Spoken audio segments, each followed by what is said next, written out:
If your home is on the market and you've had 10 showings and 0 offers, that's not bad luck. That is called market feedback.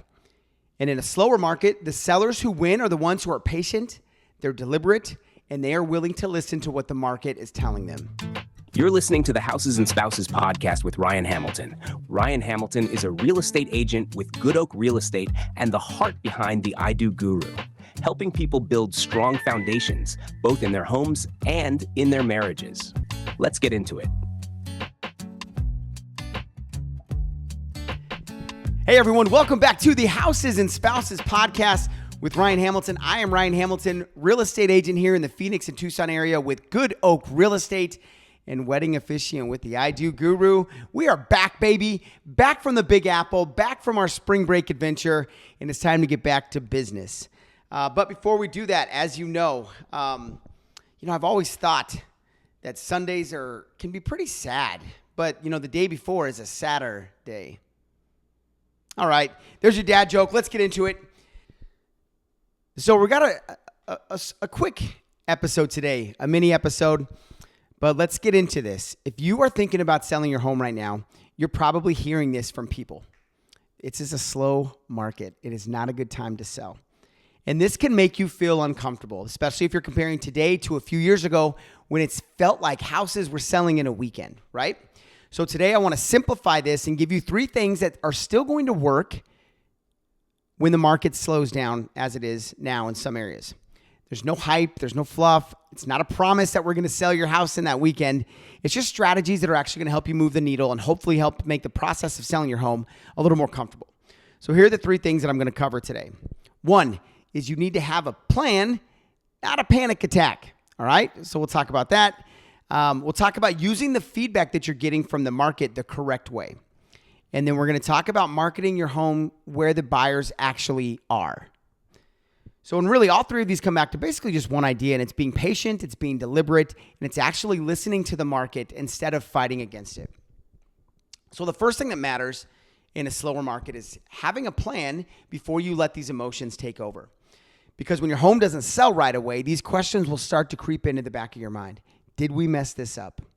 Is this overpriced? Should we drop the price immediately, right now? And if you don't have a plan, you end up reacting instead of leading the process. So what we do is we set expectations up front. Here's what success would look like. Here's how long we're going to give the market to respond to our listing and to our price point. And here's what the next move will be if the market doesn't respond the way that we want it to. That way, when things slow down a bit, you're not guessing what to do next. You know what to do next. There is a plan in place. Now, the second thing that still works in slower markets is listening to the market and doing it with patience and with discipline. The market is always talking to you, whether that's through showings, through feedback, through activity, or oftentimes through the lack of activity on your listing. So the question is whether we're actually paying attention or if we're just kind of reacting to this market feedback emotionally. This is where my 10-10-0 rule comes into play. And here's what it looks like. If we are 10 days on the market and that's spread out over 2 weekends and we have 0 offers or 0 showings, or we have 10 showings and of those 10 showings, they have not gotten us 1 offer. So 0 offers with 10 showings or 0 showings over a 10-day period that covers 2 weekends. Either one of those situations is the market giving us very clear feedback. And at that point, it's going to be time to reassess. Not emotionally, not dramatically, but strategically. We will have a conversation about whether or not our price point is appropriate for what the market is telling us today. Not a month ago, not 6 months from now, not 3 years ago. What the market is telling us today. Because buyers will come look at the home if it's priced correctly, but if they're not writing offers, that's telling us something. This rule keeps us out of 2 dangerous zones. 1 is overreacting too early, and 2, sitting too long, hoping things will magically change. This is what allows us to stay deliberate, again, instead of reactive. We're not guessing. We're not going to be chasing the market. We're reading it, and we're making smart moves based on what the market is telling us in real-time data. And the third thing that still works, especially in a slower market, is our multi-level marketing with intentional execution. Buyers are everywhere. So we make sure that the home shows up everywhere. We start with social media, do just listed posts. We'll do fun reels. We'll do video walkthroughs. And that's for the buyers who are scrolling and trying to find their stuff. Then we layer in what some people call old school, but it still works. We send a mailer to the closest 150 or 200 neighbors, letting them know that this is their chance to choose their new neighbor. You want to move your mother-in-law in from out of town? She wants to live closer to you? Boom. This is the chance to do it. Because your neighbors, they know people that want to be where they are. And on top of that, every listing that we have is going to go out to our database of nearly 500 people, past clients, current clients, people that we've built relationships with over time and might be looking for a home or know someone that's looking for a home in your area.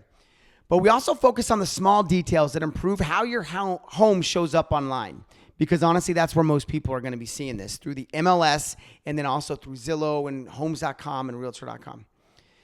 So we do this by writing photo titles and descriptions that are intentional and SEO driven.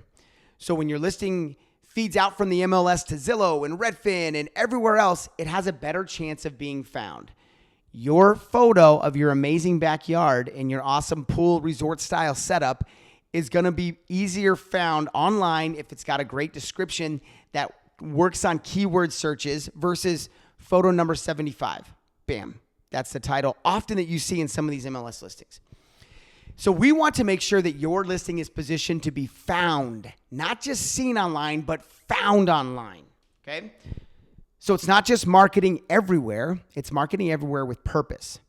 And from there, we stay patient and we watch how the market responds, because even the best marketing still needs the right pricing and still needs the right positioning to convert showings into offers. So if you're thinking about selling in a slower market, here is the simple truth. Have a plan, not a panic attack. Use the market feedback, whether that's 10 days or 10 showings with 0 offers. Market your home where the buyers are, and then you got to do it with intention. And above all, you have to be patient, you have to be deliberate, and you have to listen to what the market is telling you. Because the sellers who win in this market aren't the ones who rush. They're the ones who are planning and adjusting. So if you want to talk through what this will look like for your home, I'm always happy to help, because there's always a smart way forward, and we are always there for our people. So thank you for joining me on this quick mini episode about selling your home in a slower market. Glad to be back here from the Big Apple. You know, we've got another episode coming up here in probably a week or two where I sit down with one of my sons, maybe 2 of them, maybe all of them, and we deconstruct our trip to New York City. It's going to be a little bit different. It's going to be a lot of fun, but we're going to tell you about kind of what we did and what we liked and didn't like. There wasn't much we didn't like except for the freezing ass cold.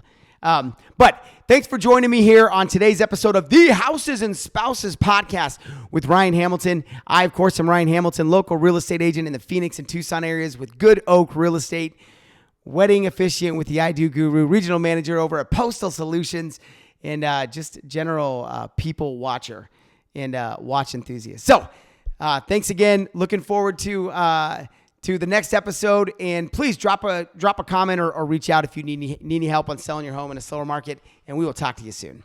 This has been the Houses and Spouses podcast with Ryan Hamilton. Thanks for tuning in. Don't forget to subscribe and share this episode with someone who needs it. For real estate help or a wedding ceremony crafted with care, connect with Ryan online. See you next week.